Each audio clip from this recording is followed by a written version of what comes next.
pujian Bapa. Pakai hamba ini luar biasa. Apa yang menjadi pergumulannya Bapa, biar Engkau jawab tepat pada waktunya Bapa yang baik. Anak-anaknya Tuhan berkati, suaminya Tuhan berkati Bapa yang baik. Terutama hamba-Mu yang akan menyampaikan sabda firman-Mu Bapa. Perlengkapkan hamba-Mu ini Allah Roh Kudus. Allah Roh Kudus berkata-kata lewat hamba-Mu ini Allah Roh Kudus. Kami butuh firman-Mu. Kami butuh firman-Mu Bapa yang baik. Biar kami lebih lagi dikuatkan, lebih lagi diperbarui dalam setiap kehidupan kami. Hamba-Mu yang akan menyampaikan sabda firman-Mu. Engkau berkati luar biasa Bapa yang baik. Gak ada kuasa kegelapan roh jahat penghulu di udara ingin mencuri sabda firman-Mu Bapa. Kami bersatu hati, kami tengki, kami tolak dalam nama Tuhan Yesus Kristus. Dalam nama Tuhan Yesus Kristus. Allah Roh Kudus, Allah Roh Kudus, urapi kami Allah Roh Kudus. Hati kami, pendengaran kami, pikiran kami di dalam nama Yesus Kristus. Terima kasih Bapa yang baik. Sungguh besar kasih karunia yang Kau berikan dalam kehidupan kami. Hanya cukuplah kasih karunia-Mu Bapa dalam setiap langkah kehidupan kami Bapa yang baik. Kami kuat, kami mampu sampai pagi hari ini. Itu semua karena kasih karunia-Mu. Itu semua karena kebaikan-Mu Bapa. Terima kasih Yesus yang luar biasa. Kami sambut berkat firman-Mu hanya di dalam nama Yesus Kristus yang ajaib dan heran. Haleluya, haleluya. Amin. Silakan dulu Bapak Ibu Saudara, silakan kepada Bapak.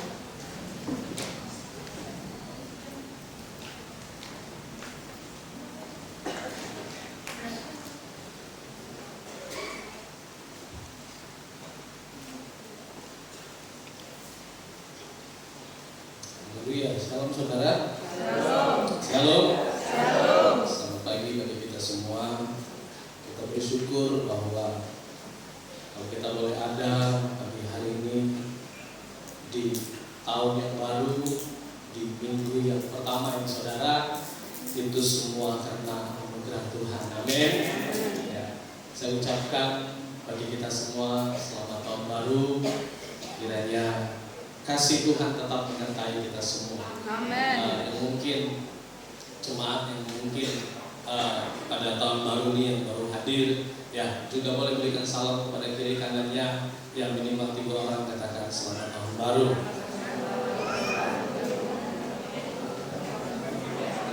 Haleluya. Terima kasih. Ada sukacita, amin. Ada sukacita? Iya.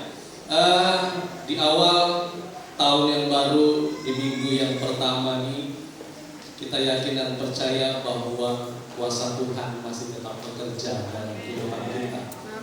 Kita tahu bahwa kuasa-Mu lebih besar dari atas masalah kita. Masalah Tuhan lebih besar daripada penderitaan kehidupan kita, karena kita tahu bahwa dalam kuasa Tuhan ada kemenangan. Dalam kuasa Tuhan ada keselamatan. Oleh sebab itu, Bapak Ibu yang dikasihi oleh Tuhan, mari kita akan kembali belajar kebenaran firman Tuhan. Biarlah firman Tuhan boleh menjadi setiap pedoman dan teladan dalam hidup kita. Apa yang Tuhan mau dalam sepanjang tahun yang baru ini, kiranya Tuhan menyertai lewat kebenaran firman-Nya. Mari kita buka Alkitab kita di dalam Ibrani pasal yang kelima, ayat yang ke-8 sampai ayat yang ke-9. Ibrani pasal yang kelima, ayat yang ke-8 sampai ayat yang ke-9. Amin. Saya tunggu kita semua untuk sama-sama membaca kebenaran firman Tuhan. Sudah menemukan, mari kita baca bersama-sama dalam hitungan 2, 1, ya. Dan sekalipun ia adalah anak, ia telah belajar menjadi taat dari apa yang telah dideritanya. Dan sesudah ia mencapai kesempurnaannya, ia menjadi pokok keselamatan yang abadi bagi semua orang yang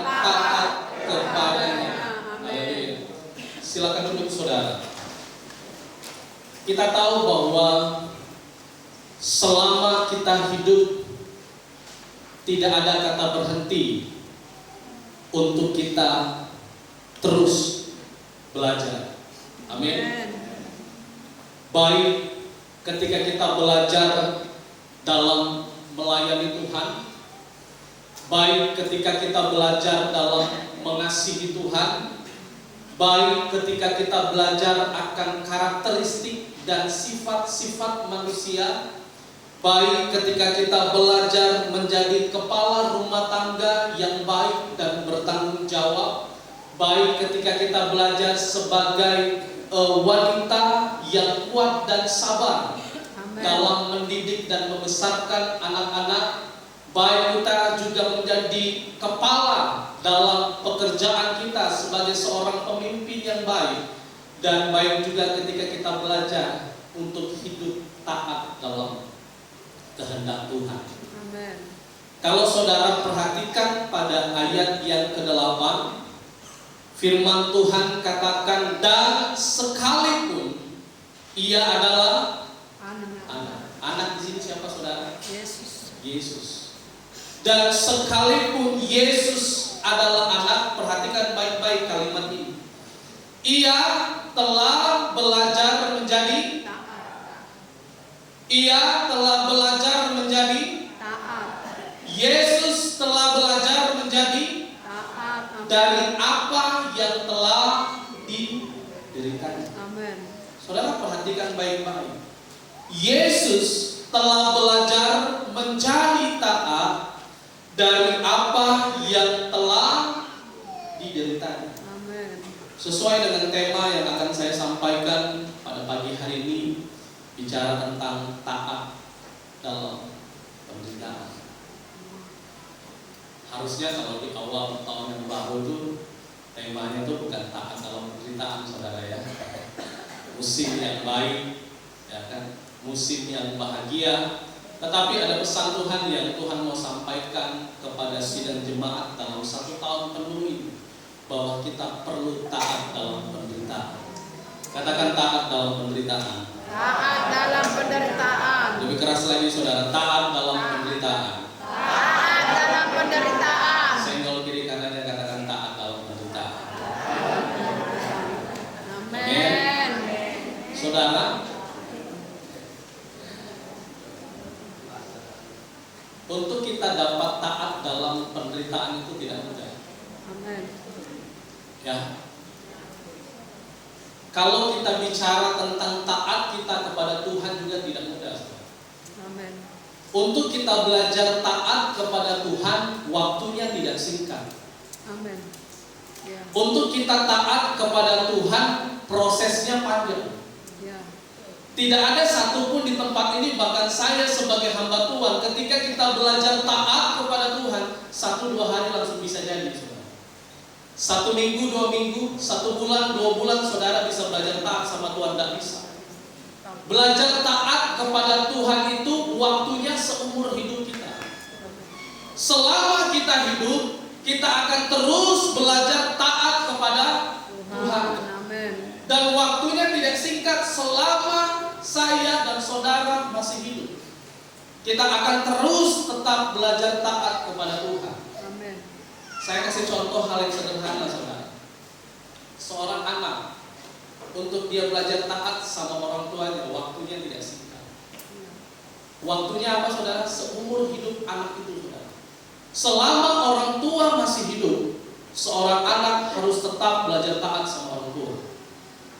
Dalam hal apa? Dalam hal mengasihi orang tua, dalam hal mengikuti perintah orang tua, kehendak orang tua. Setiap anak wajib mengikuti setiap perintah yang diajarkan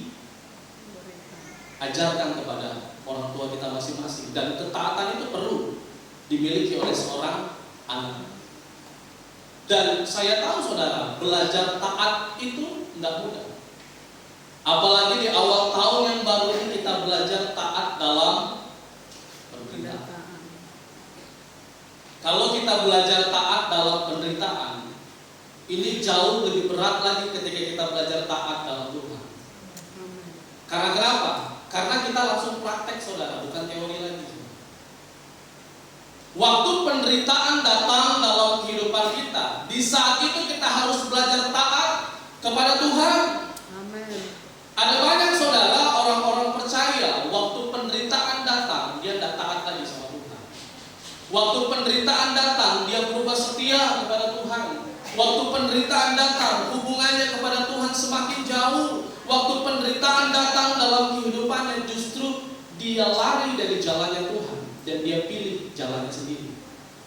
Dan tidak sedikit saudara orang percaya, anak-anak Tuhan saudara temukan waktu penderitaan datang justru kehidupan mereka makin jauh daripada Tuhan. Ya. Dan tidak sedikit juga saudara lihat orang-orang di luar sana. Waktu penderitaan datang mereka menyerah. Waktu penderitaan datang saudara, apa yang terjadi?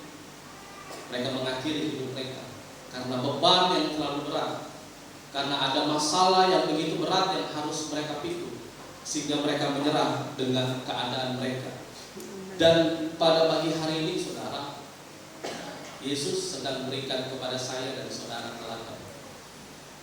Ibrani 5 ayat 8 dikatakan, Yesus telah belajar menjadi taat dari apa yang telah dilakukan. Amin. Yesus sampaikan ini saudara bukan bicara tentang teori, tapi ketaatan yang dikerjakan oleh Yesus sudah dia lalui melalui penderitaan yang sudah kerjakan di dalam dunia saudara. Amin. Dan Yesus ngomong ini bukan ngomong kosong. Dan saudara lihat waktu Yesus berada dalam dunia, penderitaan yang harus dilalui Yesus itu saudara berat sekali. Tetapi bagaimana Yesus memberikan teladan kepada saya dan saudara, Yesus telah belajar menjadi taat. Amin. Dari apa yang telah diderita. Ini Yesus saudara. Dia datang tidak membawa kealahannya, tetapi dia datang dalam bentuk manusia. Amin. Kenapa Yesus perlu datang dalam bentuk manusia? Supaya Yesus juga merasakan apa itu artinya sakit, apa itu artinya menderita, apa itu artinya dihianati, dan apa itu artinya dikecewakan.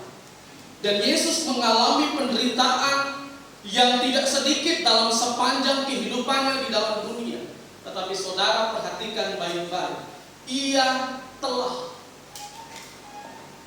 itu artinya apa? Ia telah melalui saudara semua penderitaan yang dia lalui. Dan satu teladan yang perlu kita perhatikan, dia taat kepada Bapa di surga.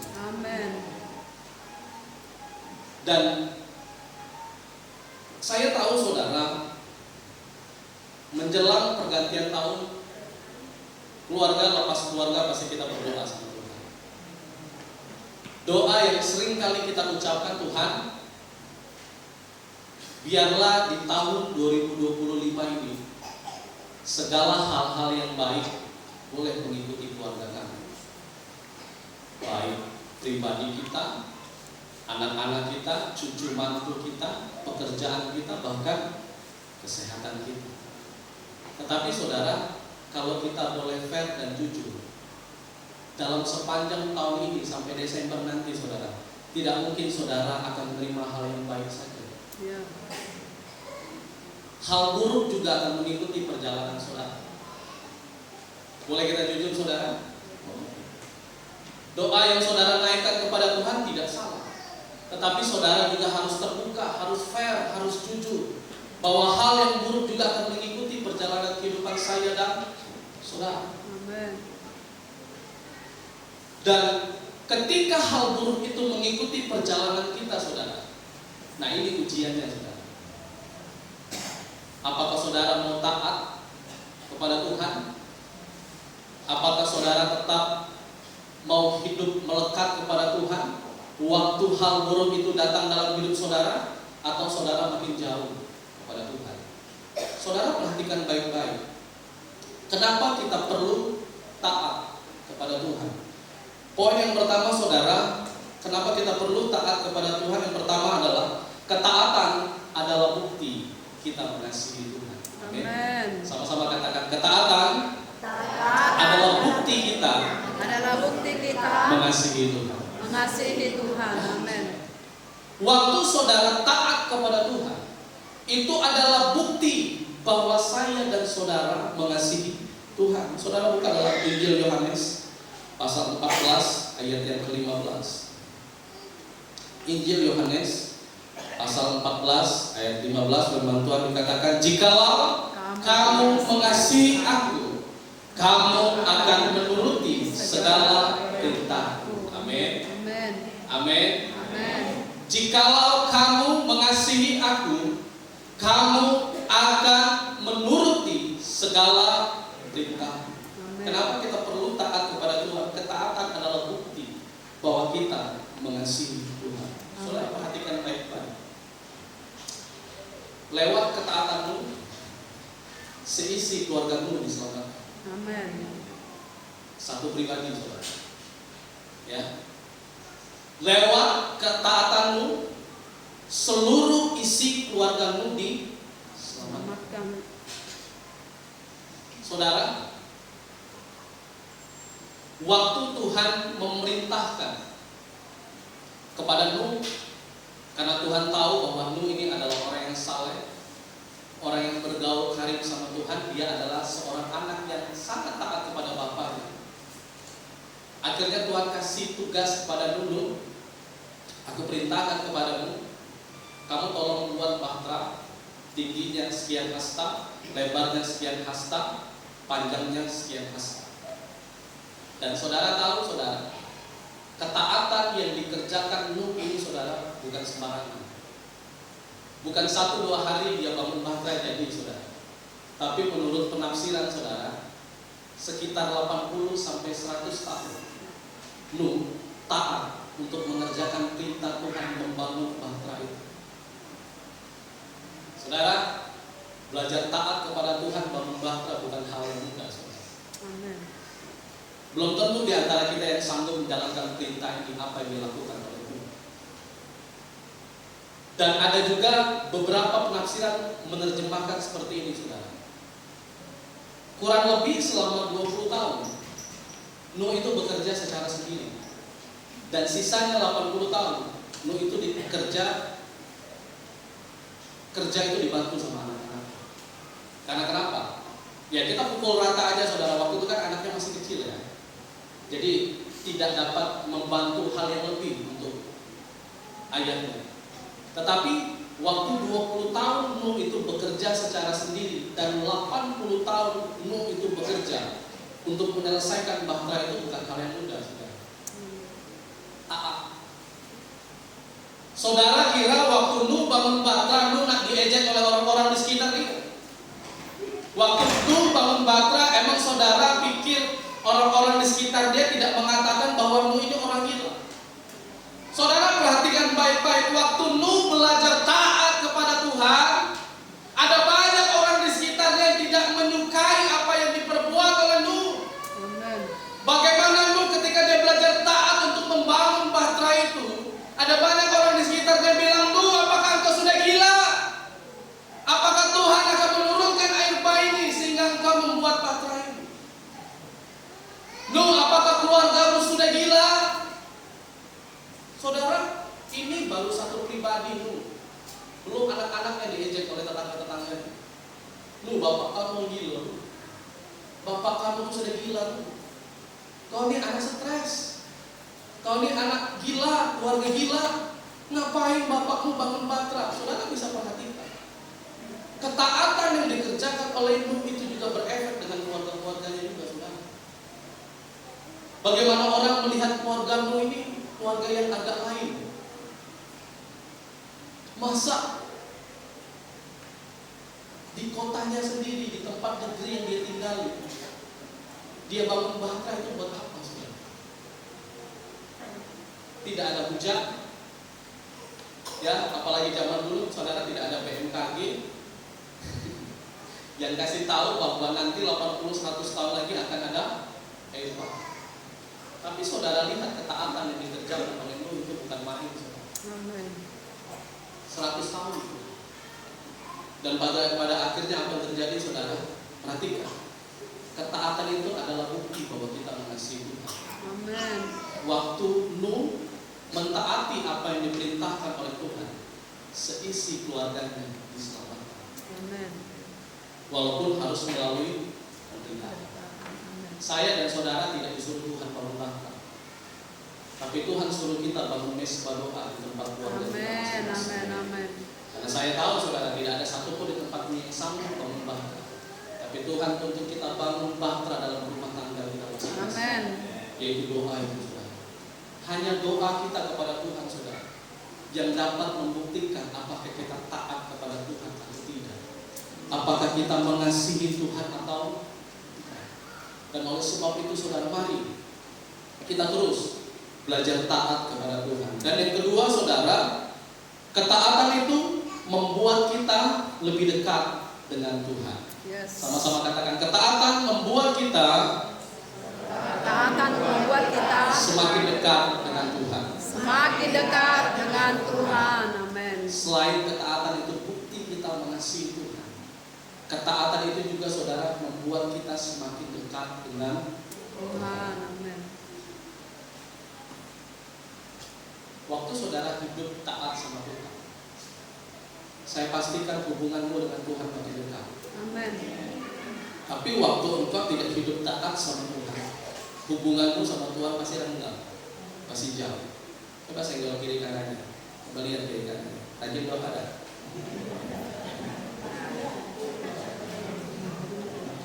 Hati-hati loh saudara, buka tahun baru saudara nggak dimulai dengan doa, doanya cuma pas pelepasan tahun baru, selesai itu hilang doanya saudara. Ya, bahaya saudara. Tetapi saudara, ketaatan itu membuat kita justru lebih dekat dengan Tuhan. Amin. Yesus tahu saudara, penderitaan itu tidak enak, penderitaan itu pahit, penderitaan itu menyakitkan, penderitaan itu berat. Makanya Yesus tidak pernah berhenti untuk selalu datang berdoa kepada Bapa. Ya. Amin. Ya. Kebiasaan yang Yesus lakukan setiap pagi, pasti Yesus datang kepada Bapa. Saat pagi hatiku datang lagi, mengucap syukur dan rendahkan diri. Itu saudara, setiap pagi Yesus punya kebiasaan untuk datang berdoa kepada Bapa. Di saat semua orang berhenti beraktivitas, di saat semua orang beristirahat, Yesus datang kepada Bapa di surga. Karena kenapa saudara? Karena Yesus tahu kekuatan Yesus waktu itu adalah waktu dia terhubung dengan Bapa di surga. Amin. Amin. Ya. Dan Yesus tahu bahwa penderitaan yang akan dia lalui ini berat. Tetapi juga Yesus tahu bahwa kekuatan yang dia miliki waktu dia terhubung dengan Bapa di surga. Dan saya dan saudara juga mengakui, waktu saudara tidak terhubung dengan Bapa di surga, maka saudara tidak akan temukan kekuatan itu. Amin. Tapi waktu saudara terhubung dengan Bapa di surga, saudara akan miliki kekuatan itu. Amin. Makanya saudara, sebelum Yesus ditangkap, Yesus memberikan pesan kepada murid-muridnya, berdoa dan Berjaga-jaga. supaya kamu jangan jatuh ke dalam Pencobaan. Amin. Dan tidak lama ketika Yesus mengatakan itu kepada murid-muridnya, saudara, Yesus tahu bahwa penderitaan sesungguhnya itu akan datang dalam kehidupannya. Yesus katakan kepada muridnya, berdoa dan berjaga-jaga supaya kamu jangan jatuh ke dalam Pencobaan. Amin. Dan Yesus mengakui saudara, dalam kemanusiaannya, Yesus begitu takut dengan penderitaan apa yang dia akan alami. Tetapi Yesus selalu mengambil sikap untuk datang kepada Bapa. Yesus selalu mengambil sikap untuk terhubung kepada Bapa. Karena kenapa? Karena dia tahu saudara, tanpa Bapa dia tidak akan punya kekuatan. Amin. Tanpa Bapa dia akan lemah. Makanya saudara, kalau saudara perhatikan dalam Lukas pasal yang ke-22 ayat 42 sampai ayat yang ke-44. Lukas 22 ayat 42 sampai 44, ya. Bagaimana Yesus berdoa, saudara, dan dia tahu tidak lama lagi dia akan ditangkap. Ya Bapakku, jikalau Engkau mau, ambillah cawan ini daripadaku, tetapi bukanlah kehendakku, melainkan kehendakmu lah yang terjadi. Saudara, perhatikan. Ini yang selalu saya katakan. Yesus tuh punya kebiasaan setiap pagi pasti dia selalu berdoa cari Bapaknya. Ya Bapakku, jikalau Engkau mau, ambillah cawan ini daripadaku, tetapi bukanlah kehendakku, melainkan kehendakmu lah yang terjadi. Saudara, perhatikan. Dalam sisi manusia Yesus juga takut. Karena dia tahu bahwa tidak lama lagi dia akan ditangkap, tidak lama lagi dia akan disiksa, tidak lama lagi dia akan disalibkan. Dan itu bukanlah penderitaan yang biasa, tetapi penderitaan yang begitu menakutkan dalam diri Yesus. Makanya dia datang kepada Bapa, jika Engkau mau, ambillah penderitaan ini daripada aku. Yesus minta tolong. Tetapi bukan kehendakku yang jadi, melainkan kehendakmu lah yang terjadi. Saudara, bukan tidak bisa Yesus panggil malaikat-malaikatnya pada hari itu tolong dia. Bukan tidak bisa pada hari itu Yesus panggil malaikat-malaikatnya untuk selamatkan dia. Tetapi dalam sisi kemanusiaan Yesus, coba saudara perhatikan. Ya Bapa, kita belajar taat, saudara. Ya Bapa, jikalau Engkau mau, ambillah cawan ini daripadaku, tetapi bukanlah kehendakku, melainkan kehendakmu lah yang terjadi. Amen. Kalau kita jadi orang percaya yang belum dewasa, waktu penderitaan datang, kita tuntut Tuhan untuk ambil penderitaan. Coba saudara flashback beberapa tahun yang lalu. Model kita ini, saudara, seperti anak kecil. Waktu masalah datang, waktu penderitaan datang, Tuhan tolong saya, Tuhan ambil penderitaan saya, Tuhan tolong selamatkan saya, Tuhan tolong sembuhkan saya. Beberapa tahun yang lalu mungkin ada di antara kita punya model hidup seperti ini.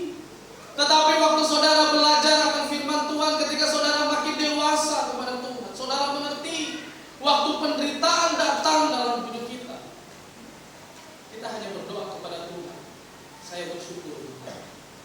Amen. Kalau Tuhan izinkan penderitaan, sakit, penyakit, masalah ini datang dalam hidup saya, ada kebaikan Tuhan yang mau Tuhan kerjakan dalam hidup saya. Amin, amin, haleluya. Saya berdoa kepada Tuhan, bukan kehendakku Tuhan yang jadi, melainkan kehendakmu Bapa yang terjadi. Amin.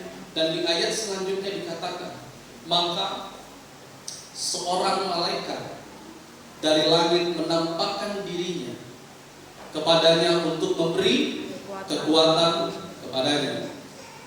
Perhatikan saudara, ia sangat ketakutan dan makin bersungguh-sungguh berdoa.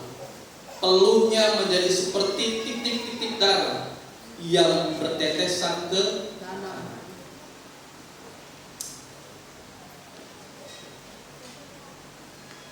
Yesus itu luar biasa kalau kasih teladan. Amin. Ini saya katakan, ia telah belajar taat dari apa yang telah dideritanya. Waktu Yesus datang berdoa kepada Tuhan, ayat 44 mengatakan ia sangat ketakutan. Saudara bisa gambarkan sendiri orang takut itu, sangat takut itu seperti apa?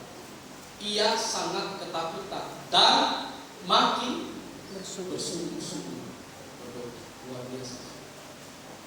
Waktu Yesus datang, Yesus makin bersungguh-sungguh berdoa kepada Tuhan. Amin. Dan firman Tuhan katakan, peluhnya, keringatnya menjadi seperti titik-titik darah yang bertetesan. Saudara pernah lihat orang waktu dia masuk ke dalam penderitaan, keringatnya itu seperti titik-titik darah. Saudara pernah mengalami penderitaan yang mungkin bagi saudara berat, dan saudara sampai nangis, doa sungguh-sungguh, dan sampai saudara lihat keringat saudara itu seperti titik-titik darah. Hanya Yesus yang mengalami itu. Amen. Dan dia tahu bahwa penderitaan yang akan dia hadapi ini bukan penderitaan biasa. Waktu dia berdoa bersungguh-sungguh kepada Tuhan, peluknya menjadi seperti titik-titik darah yang bertetesan ke tanah. Tetapi saudara, Yesus tidak menyerah begitu saja. Yesus tidak tinggalkan kehidupan saya dan saudara.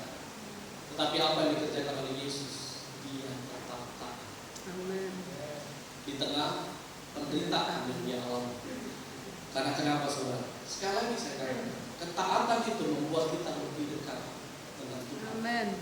Waktu penderitaan datang dalam hidupmu, semakin engkau dekat dengan Tuhan, semakin penderitaanmu ringan. Ya. Tetapi waktu penderitaan itu datang dalam hidupmu, semakin engkau jauh kepada Tuhan, penderitaan itu makin Besar. dan itu alamiah saudara yang terjadi dalam hidup manusia.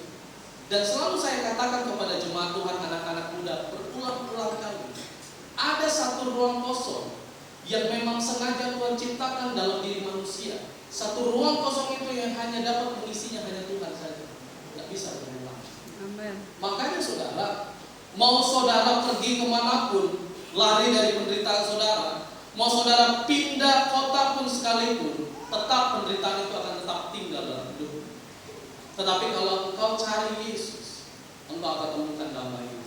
Amen. Kalau engkau cari Yesus, engkau akan temukan sukacita itu. Kalau engkau cari Yesus, engkau akan temukan kekuatan itu. Amin. Amen. Dan poin yang ketiga saudara, kenapa kita perlu taat pada Tuhan? Ketaatan itu saudara memurnikan dan mendewasakan kita. Amen. Sama-sama katakan, ketaatan Ketaatan memurnikan dan mendewasakan kita. dan mendewasakan kita. Haleluya. Saudara, guru yang paling terbaik itu namanya pendeta. Ya. Itu sudah guru yang paling baik saudara.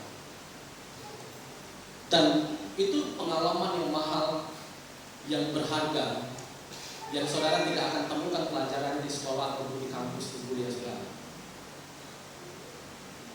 Mungkin beberapa bagian dalam hidup kita mengatakan bahwa penderitaan itu negatif. Tapi bagi orang yang dewasa dalam Tuhan, penderitaan itu selalu mendatangkan kebaikan. Amen. Saudara tidak mungkin ada bagi hari ini tanpa saudara melewati penderitaan saudara di dalam Tuhan. Amen. Saudara tidak akan mungkin dapat berdiri melayani Tuhan tanpa saudara harus mengalami penderitaan lebih dahulu. Saudara tidak mungkin dapat berkat yang luar biasa sampai hari ini tanpa saudara melewati penderitaan-penderitaan yang saudara lalui kemarin-kemarin. Amen. Tetapi justru sebaliknya saudara, melalui penderitaan justru kita belajar siapa diri kita tanpa Tuhan. Amen. Amin. Amen. Waktu kita masuk penderitaan baru kita mengerti siapa diri kita tanpa Tuhan. Semua tokoh Alkitab saudara, awalnya semuanya kehidupan mereka selalu melalui penderitaan. Nuh, Musa, Yusuf, Daud, Salomo, semua. Daniel, Sadrak, Mesak, Abednego, Paulus, semua mereka mengalami penderitaan. Tetapi saudara perhatikan, ending hidup mereka, bagaimana mereka diselamatkan. Amen. Bagaimana mereka menerima berkat yang luar biasa, yang tidak pernah dipikirkan, yang tidak pernah dilihat oleh mata. Ternyata Tuhan punya tujuan dalam setiap kehidupan saya. Haleluya. Oleh sebab itu saudara, ketaatan itu memurnikan dan mendewasakan kita. Amen. Melalui penderitaan juga saudara, kita belajar untuk mengintrospeksi dan mengobservasi kedalaman diri kita. Sehingga tidak sedikit dari saya dan saudara, waktu penderitaan datang, saudara mulai belajar merenungkan. Amin. Setuju? Amin. Orang lain ngomong kadang-kadang kita tidak dengar, saudara. Orang tua ngomong kadang-kadang anak tidak dengar. Hamba Tuhan ngomong kadang-kadang kita tidak dengar. Tapi waktu saudara masuk ke dalam penderitaan, baru saudara belajar merenungkan kehidupan saudara. Amin. Saudara introspeksi, saudara mulai mengobservasi ke dalam diri saya. Jangan-jangan ada yang salah selama ini. Jangan-jangan tutur kata saya menyakitkan orang. Jangan-jangan tingkah laku saya kepada orang-orang selama ini kurang baik. Jangan-jangan selama ini saya tinggi hati, saya sombong. Sehingga apa? Sehingga waktu penderitaan itu datang dalam hidup kita, kita belajar mengintrospeksi kedalaman diri kita. Dan justru itu baik, saudara. Baik.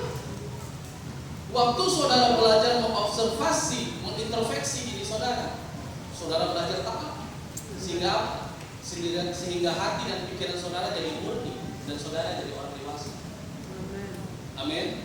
Amin. Amin. Amin. Justru penderitaan itulah menjadi alat Tuhan untuk memurnikan dan mengubahkan kita supaya kita dapat hidup taat. Amin. Saya berada di titik hari ini menjadi seorang hamba Tuhan, bukan langsung jadi hamba Tuhan.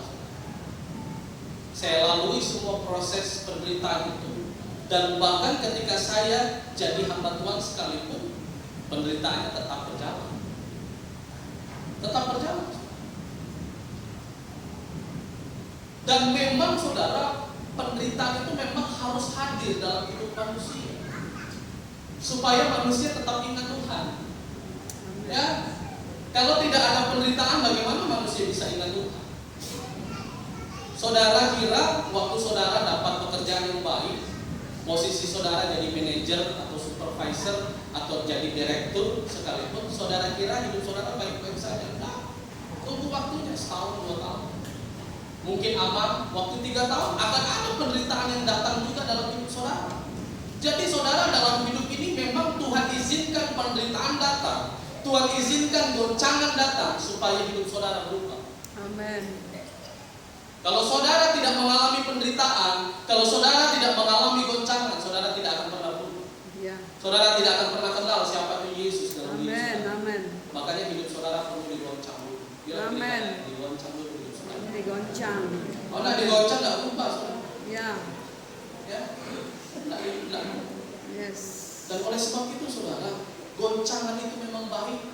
Amin. Penderitaan itu memang baik. Tujuannya Amin. apa? Supaya saudara kembali kepada Tuhan. Amin. Amin. Amin. Saudara buka dalam Roma pasal yang kelima, ayat yang ketiga sampai ayat yang keempat. Roma pasal yang kelima, ayat yang ketiga sampai ayat yang keempat. Sudah menemukan, mari kita baca. Dan bukan hanya itu saja, kita malah bermegah juga dalam kesengsaraan kita, karena kita tahu bahwa kesengsaraan itu menimbulkan ketekunan, dan ketekunan menimbulkan tahan uji, dan tahan uji menimbulkan pengharapan. Amin. Amin. Tuhan menggunakan rasa sakit dan penderitaan yang kita alami agar kita bertumbuh. Amin. Katakan bertumbuh. Bertumbuh. Seperti kata Paulus saudara di ayat ini, penderitaan menghasilkan Ketekunan. Amin. ketahanan dan pengharapan. Adanya penderitaan menyatakan siapa diri kita sebenarnya, Amin.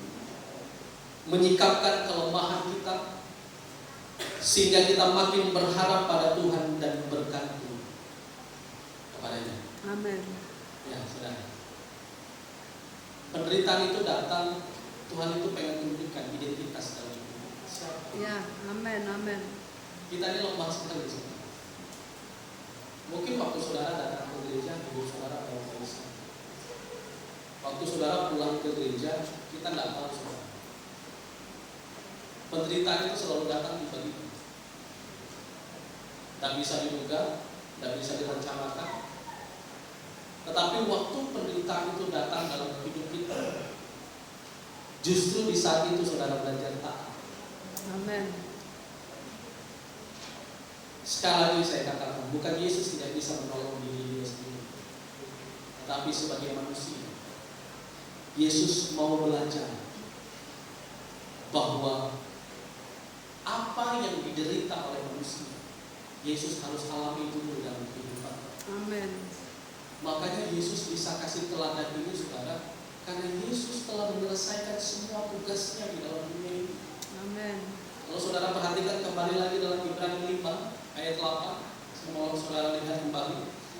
Ibrani 5 ayat yang ke-8, firman Tuhan katakan, dan sekalipun ia adalah anak, ia telah belajar menjadi taat dari apa yang telah diderita. Saudara perhatikan, waktu Yesus hadir ke dalam dunia, Yesus terus belajar menjadi taat dari apa yang telah diderita. Dan dilanjutkan pada ayat yang 9, dan sesudah ia mencapai kesempurnaannya, ia menjadi pokok keselamatan yang abadi bagi semua orang yang taat kepadanya. Perhatikan, dan sesudah ia mencapai kesempurnaannya. Kesempurnaan yang Yesus kerjakan waktu dia mati di atas kayu salib. Amin. Itu kesempurnaan yang Yesus miliki sebagai seorang manusia.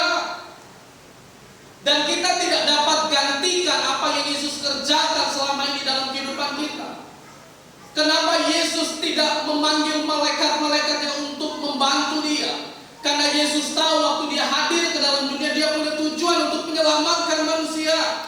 Sekalipun penderitaan yang dia harus lalui berat, tetapi dia ingin mencapai kesempurnaan itu sampai dia mati di atas kayu salib. Amin.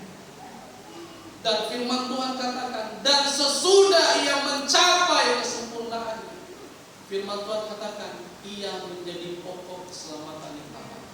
Amin. Halo saudara, Yesus menderita bukan tanpa alasan.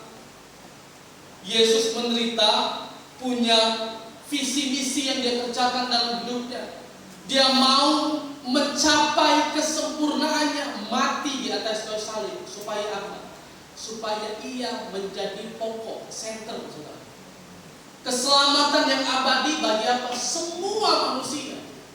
Tujuannya apa? Supaya orang yang taat. Amin. Saudara tidak bisa main-main kepada Yesus. Amin. Kalau saudara sudah jadi orang Kristen, jangan sekali-kali saudara mempermainkan nama Tuhan. Amin. Jangan sekali-kali saudara mempermainkan nama Tuhan. Kalau engkau jadi pengikut Kristus, jadilah pengikut Kristus yang baik. Amin. Kalau engkau jadi pengikut Kristus, apa yang bisa engkau lakukan, kerjakan. Apa yang bisa engkau buat untuk Tuhan. Karena kenapa saudara? Karena apa yang dilakukan Yesus. Ini jadi teladan kita saudara. Kenapa kita perlu hormat kepada dia? Kenapa kita perlu menghargai dia? Kenapa kita perlu menyembah kepada dia? Kenapa kita perlu mengagungkan kepada dia? Karena dia sudah ajarkan teladan taat itu. Amin. Amin. Taat dalam penderitaan. Dan oleh sebab itu saudara, sampai hari ini kita perlu belajar taat kepada Tuhan. Amin. Dan saya katakan taat tidak mudah. Tetapi waktu saudara taat kepada Tuhan, saudara akan lihat kemenangan terjadi dalam hidup saudara. Haleluya. Ketaatan kita kepada Tuhan, saudara tidak akan pernah kembali dengan sia-sia. Amin. Amin. Iman saudara, ketaatan kita kepada Tuhan itu tidak akan pernah kembali dengan sia-sia. Kalau ada di antara orang lain yang ngomong sama kita, berhentilah kau melayani Tuhan. Dapat apa kau melayani Tuhan? Kau jiwa mau keluar sana makin diberkati. Kau rajin ke gereja, kau melayani Tuhan, hidup kau celi-celi baik. Lebih baik kau tidak usah datang ke gereja, lebih baik kau usah berdoa sama Tuhan, lebih baik kau usah baca firman sama Tuhan. Hidup kau tidak berubah-ubah, masih celi baik. Saudara perhatikan baik-baik. Berkat itu bukan masalah hal yang paling utama dalam hidup Tuhan. Yang Tuhan cari itu ketaatan, bukan berkat. Amin. Bukan tidak bisa berkat Tuhan kasih langsung dalam hidup kita. Masalahnya kalau berkat itu Tuhan kasih dalam hidup kita, saudara bisa bertanggung jawab nggak sama Tuhan? Saudara setia nggak sama Tuhan? Saudara mengasihi Tuhan atau tidak? Ada banyak kan di antara hidup kita waktu kita belum dapat pekerjaan, setianya sama Tuhan bukan main. Waktu kita sudah dapat pekerjaan diberkati Tuhan, kesetiaan kita mana? Ketaatan kita mana sama Tuhan? Saudara, yang paling utama tuh waktu saudara taat kepada Tuhan, itu semua tidak bakal kembali dengan sia-sia. Amin. Firman Tuhan katakan apa yang kau tabur itu akan kau tuai. Selama bumi masih ada, ya, selama bumi masih ada, apa yang kau perbuat baik kepada orang lain, apa yang kau perbuat baik kepada Tuhan, semua Tuhan perhitungkan dan itu tidak akan pernah kembali dengan sia-sia. Amin. Makanya saudara perlu taat dalam sepanjang tahun ini. Waktu penderitaan datang, ucapkan syukur kepada Tuhan. Waktu penderitaan datang, terima kasih Tuhan. Bukan kehendakku yang jadi, melainkan kehendakmu yang jadi. Haleluya. Secara teori gampang, prakteknya enggak. Saya kalau ngomong gampang, saudara. Waktu penderitaan datang itu mukul saya itu ngampar kayak dipukul, pak. Tapi sebagai orang percaya mau bilang apa, saudara? Ya, mau bilang apa? Mungkin ada di antara saudara yang pagi hari ini sedang mengalami penderitaan, tapi saudara masih datang ke gereja. Amin. Alasannya sederhana, saudara. Ya siapa lagi yang saudara cari kalau bukan Tuhan? Yes. Siapa lagi yang bisa tolong saudara selain Tuhan? Ya. Hanya Tuhan saja yang menjadi center, pusat dalam kehidupan kita. Tidak ada yang lain, saudara. Amin. Makanya saya katakan kepada saudara bahwa mari belajar terus taat kepada Tuhan. Amin. Bukan hanya kita berdoa saja kepada Tuhan, tetapi kita juga harus taat dalam pembacaan firman Tuhan. Amin. Ada satu analogi yang saya mau sampaikan kepada saudara.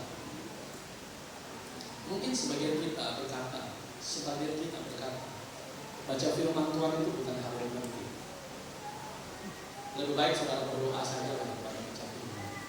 Tetapi saudara, waktu saudara berdoa juga, saudara harus imbangi juga dengan membaca firman. Amin. Dan itu tidak boleh dilakukan setengah-setengah, tapi setiap hari saudara harus lakukan. Amin. Kenapa, saudara? Baca firman Tuhan itu, saudara, sama halnya ketika saudara makan pisang, apel, dan jeruk. Ya. Waktu saudara makan buah apel itu, saudara, di dalam buah pisang, waktu saudara makan buah pisang, dalam buah pisang itu saudara mengandung kalium dan vitamin A yang luar biasa. Ya, dalam pisang. Waktu saudara ambil pisang, saudara lihat, saudara tidak akan pernah temukan kalium dan vitamin itu waktu saudara lihat pisang. Bahkan ketika saudara belah pisang itu dan makan pisang itu, sama sekali saudara tidak akan temukan kalium dan vitamin A. Tetapi tanpa saudara sadari, waktu saudara makan pisang itu, vitamin A dan kalium itu bekerja di tubuh saudara. Waktu saudara makan jeruk dan apel juga sama. Saudara tidak akan temukan vitamin C dalam buah jeruk dan apel itu. Tapi waktu saudara makan buah apel itu dan jeruk itu, vitamin C itu ada dalam tubuh saudara. Tanpa saudara sadari, tubuh saudara jadi sehat. Karena kenapa? Karena saudara konsumsi buah-buahan. Sama halnya waktu saudara baca firman Tuhan. Mungkin bagi saudara, waktu saudara baca firman Tuhan, saudara tidak mengerti apa maksud ayat ini.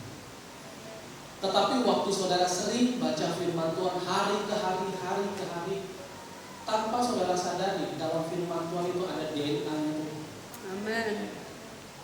Waktu saudara baca firman Tuhan, sekalipun saudara tidak mengerti, setiap hari, tanpa saudara sadari, pikiran saudara berubah. Amin. Tanpa saudara sadari, hati saudara berubah. Karena kenapa? Karena dalam firman Tuhan ada DNA Tuhan. Haleluya. Waktu saudara rajin membaca firman Tuhan, pikiran saudara jadi bersih. Yes. Hidup saudara menjadi serupa dengan Tuhan. Amin. Hati saudara tidak payah sama orang lain. Hati saudara tetap melekat kepada Tuhan. Karena kenapa? Dalam firman Tuhan ada DNA Tuhan. Amin. Saudara perhatikan baik-baik bahwa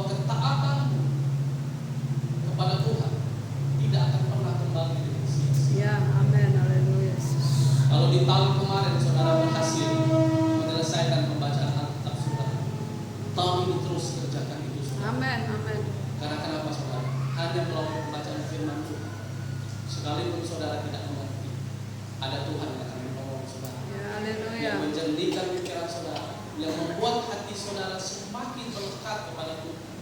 Dan hanya itulah saudara, ketaatan kita kepada Tuhan. Kerjakan terus menerus supaya Tuhan selalu menolong setiap kehidupan saya. Haleluya. Apapun yang menjadi harapan saudara, apapun yang menjadi pergumulan saudara, imani menurut firman Tuhan ini. Taat dalam pemerintahan. Kerjakan apapun yang menjadi bagianmu, dan bagian Tuhan juga akan kerjakan semua dalam kehidupan kita. Haleluya. Sebab itu mari ulangi semua kita bangkit berdiri.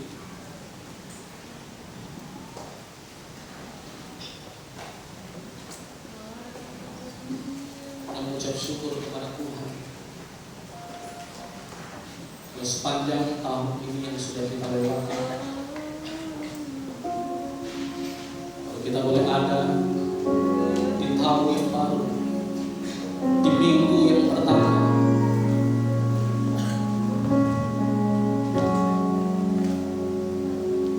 saudara perlu kekuatan daripada Tuhan. Amin. Amin. Saya pun juga perlu Tuhan. Mungkin kita tidak dapat melihat jalan-jalan apa saja yang akan kita lalui. Mungkin kita tidak dapat melihat ke depan penderitaan apa yang akan datang dalam hidup kita. Amin.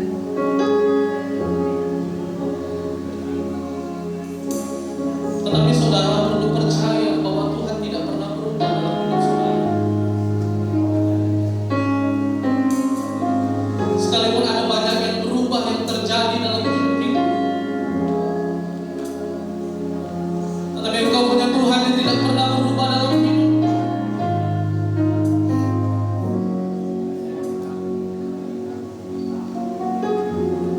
Tuhan tahu setiap masalah.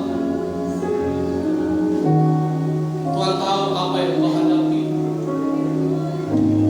Tetapi dalam setiap musim Tuhan tidak pernah tinggalkan. Sekalipun kita memasuki musim yang baru, jadikan Tuhan yang utama dalam hidup. Amin. Amin. Jadikan Tuhan bagian yang utama dalam perjalanan hidup. Ya Yesus. Haleluya. Sekalipun penderitaan mungkin masih ada dalam hidup, percayalah, ibadah, ketaatan